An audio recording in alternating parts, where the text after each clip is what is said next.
Next components of vector. आता इथेही आपण परत बघूया. O is the origin, x axis, y axis and we take z axis. आता ह्या ऍक्सिस कशा घेतात तर बघा, z ऍक्सिस आपण कसा डिफाइन करायचं असं नेहमी राईट हँड रूल, उजव्या हाताचा नियम. x कडून y कडे गेलात, x y केलात तर थंब जी डायरेक्शन दाखवते ती म्हणजेच z ऍक्सिस असावी लागते. आता इथे आपण कंपोनेंट्स पाहणार आहोत कोणाचे, व्हेक्टरचे. आता आपण पहिल्यांदा a b c असे पॉइंट्स घेतलेले आहेत. एक्स ऍक्सिस वरती a हा पॉइंट आहे 1 युनिट डिस्टन्स वरती. आता याचे कोऑर्डिनेट्स a या पॉइंटचे काय येतील 1 0 0, b चे 0 1 0, c 0 0 1. एक्स ऍक्सिस वरती असेल तर i j k. आता ह्या डिस्टन्सेस किती आहेत. आता डिस्टन्स आपण कसं लिहितो, magnitude of a bar, magnitude of b bar आणि मॅग्निट्यूड ऑफ c बार हे किती घेतलेलं आहे is equal to 1. And x axis, y axis and z axis, along these axes we take the I, j, k are the unit vectors. I, j, k. Along x axis we take I bar, I cap. Along y axis we take the unit vector j cap. Along z axis we take the unit vector k cap. I, j, k are the unit vectors along x axis, y axis and z axis. Then we define the component म्हणजे along x axis. x axis वरचा एखादा vector तुम्हाला define करायचा असेल तर तो कसा कराल, कोणताही घ्या. x axis वरती दुसरा एक पॉइंट मी घेतला l, OL and OA हे कसे आले vectors, are collinear each other किंवा parallel to each other. And therefore OL bar बरोबर काय डिफाइन होईल, स्केलर काय घेणार आहे. समजा स्केलर घेतला a into I cap. O m बार या y एक्सिस वरती m हा वेक्टर जर m हा पॉइंट घेतला तो समजा b इतक्या डिस्टन्स वरचा असेल 0 b 0 तर आपण हा वेक्टर कसा डिफाइन करणार, O m बार स्केलर इनटू युनिट वेक्टर. अशा पद्धतीने आपण वेक्टर्स डिफाइन करतो. आणि O n बार हा जर आपण इथे कोणताही एखादा पॉइंट घेतला तर कसं डिफाइन करणार, O c आणि O n हे कसे आहेत, एकाच लाईन वरचे म्हणजेच कोलिनियर आहे. आणि कोलिनियर वेक्टर्स असतील तर सम स्केलर इनटू वेक्टर, म्हणजे ह्या लाईन वरचा वेक्टर आहे unit vector k cap I j k. आणखी स्केलर घ्या c. आणि अशा प्रकारे आपण वेक्टर डिफाइन करणार आहोत. O m bar is a c cap, O m bar b j cap आणि O l bar is a I cap. या प्रकारे आपण या वेक्टरचे कंपोनेंट्स डिफाइन केलेले आहेत. आणि त्यानंतर मग आपण in a space vector define करूया आणि तो कसा रिप्रेझेंट करतात हा थेरम मी पाहणार आहोत.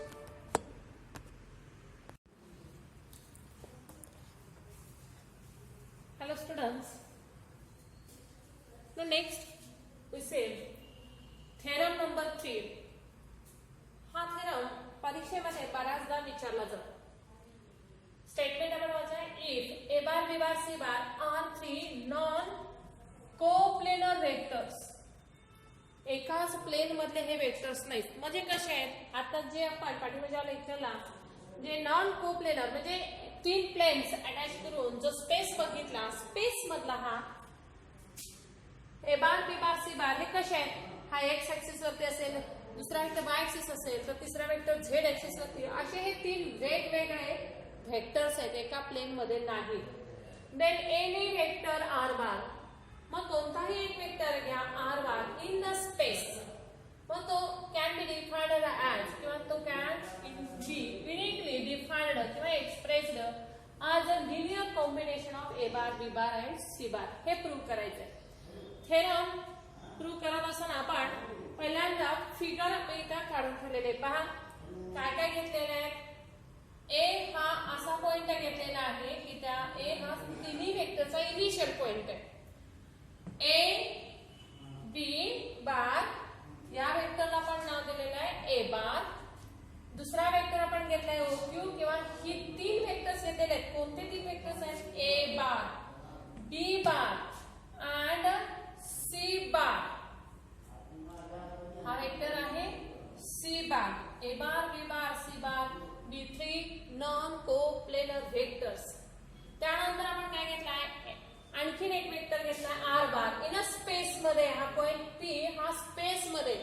बोटाकडे लक्ष द्या. इथं जर वेक्टर असेल आणि माझ्या पायाजवळ त्याचं ओरिजिन आहे आणि हा वेक्टर डिफाईन करण्यासाठी आपल्याला कशाची गरज आहे, 3 वेक्टरची गरज आहे. किंवा एखादा पॅरलोपिपेड आपल्याला जर कन्स्ट्रक्ट करायचं असेल, तयार करायचं असेल तर 3 साइड्स लागतात. एक म्हणजे हाईट, लेंथ आणि bread.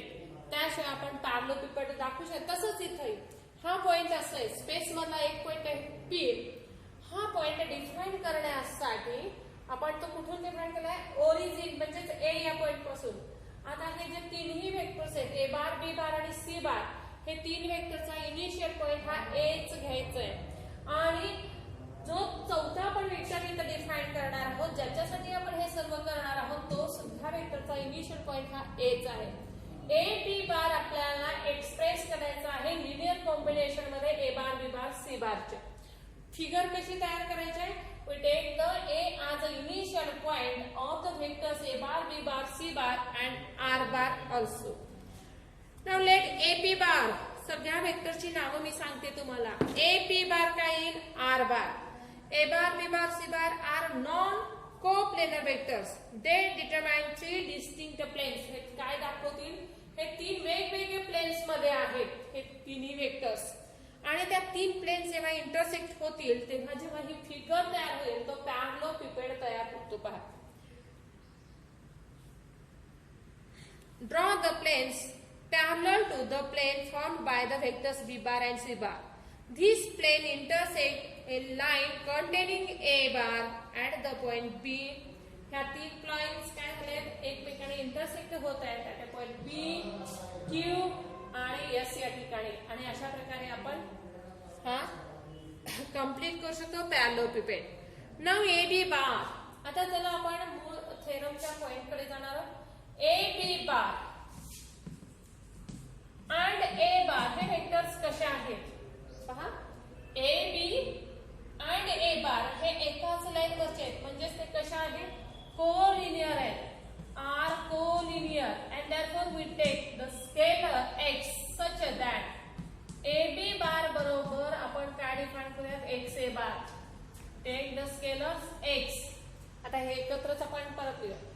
Similarly A Q bar आणि B bar, A Q bar and B bar are collinear, and then we take the scalar y such that A Q bar is equal to some scalar of B bar. म्हणजे दोन collinear असतील, म्हणजे आपण collinear पहिल्याच किंवा दुसऱ्या lecture मध्ये पाहिलेले बघा, दोन वेक्टर जर कोलिनियर असतील तर त्यापैकी एक हा दुसऱ्याच्या स्केलर मल्टिपल मध्ये लिहितात. आणखीन काय सांगता येईल, A S bar आणि C bar, AS bar and C bar are collinear, and then we define these vectors as AS bar can be defined as some scalar of C bar. अशा प्रकारे x y z आपण काय घेतले, x y z are scalars, and then we define these 3 vectors AB bar, AQ bar and AS bar. Now by triangle law, triangle law बघा कुठे आपल्याला use करायचा आहे, इन अ ट्रायंगल ACP मध्ये पहा. In a triangle ACP, AC bar plus CP bar is equal to AP bar, किंवा AP bar is equal to AC bar plus CP bar. AC bar आपल्याकडे आहे का vector तयार, नाही. AC बार हा कुठे आहे, परत इथं पॅरलोग्राम लॉ यूज होतो पहा. AC bar can be defined as AB bar plus AQ bar plus आपण कुणाबद्दल व्हॅल्यू लिहिले, फक्त या AC बारची व्हॅल्यू लिहितोय आपण, AB bar plus AQ bar. हा plus sign as it is, CP bar as it is nothing but AP bar. Now AB bar आताच आपण डिफाइन केलाय. AB bar काय आहे, XA bar. AQ bar काय आहे, YB bar प्लस CP बार.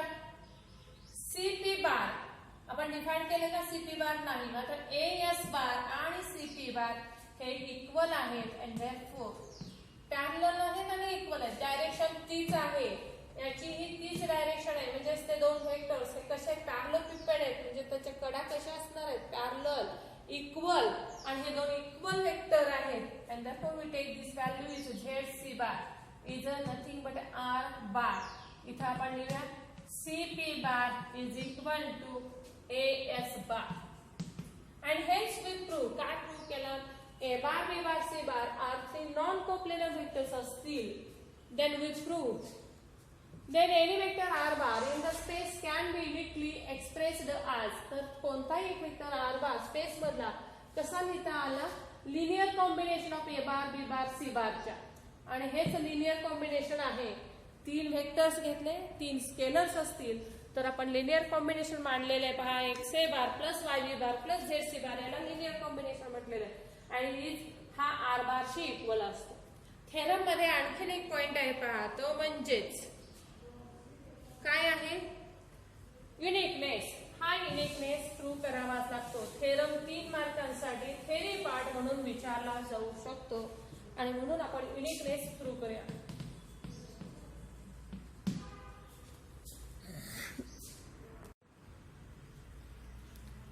Consider, आपण हा जो वेक्टर आर बार डिफाइन केलाय एक्स ए bar plus Y B bar plus Z C bar, हा असा न डिफाइन करता आणखीन एका प्रकारे तो डिफाइन करूया. R bar is equal to x1 या x dash a bar plus y dash b bar plus z dash c bar. Suppose मला असं म्हणायचं आपण कॉन्ट्राडिक्टरी घेणार आहोत. हा हे जी व्हॅल्यू आहे आर बारची ही याच पद्धतीने न डिफाइन करता आणखीन एका प्रकारे डिफाइन होते आणि ती मी मांडली x dash a bar plus y dash b bar plus Z C bar. Then subtracting this two, पाठीमागे एक थेरम आपण याच पद्धतीने प्रूव्ह केला. 0 bar is equal to x minus x dash a bar plus y minus Y dash b bar plus z minus Z dash c bar. काय झालं इथं, तीन वेक्टर या हे ए बार बी बार सी बार हे काय आहेत, कसले वेक्टर्स आहेत, इथं आपण अंडरलाईन केले. यावरतीच ह्या थेरमचं प्रूफ आहे. पहा नॉन कोप्लेनर आहे. ए बार बी बार सी बार हे नॉन कोप्लेनर आहेत आणि तरीही त्यांचं रिलेशन काय आलंय पहा, x A bar plus Y B bar plus Z C bar is equal to 0 bar येत असेल तर याची व्हॅल्यू ही नक्कीच काय असते, 0 असते. म्हणजेच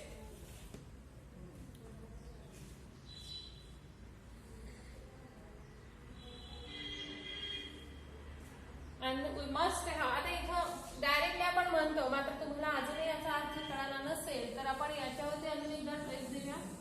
आपण पाठीमागचा थेरम आठवतोय सर्वांना, काय घेतलेला होता, ए बार बी बार सी बार हे कोप्लेनर असतील तर बघा असा डिफाइन केला होता X A bar plus Y B bar plus Z C bar is equal to 0 bar. केव्हा A bar B bar C bar are coplanar. आणि तसंच काहीतरी इथं मिळालं. हा स्केलर आहे एक्स ए बार आपण तोपर्यंत म्हणत plus Y B bar plus Z C bar बरोबर काय मिळाला, 0 बार. मग ए बार बी बार सी बार हे कोण झाले, कोप्लेनर असायला झाले, जे चुकीचं आहे.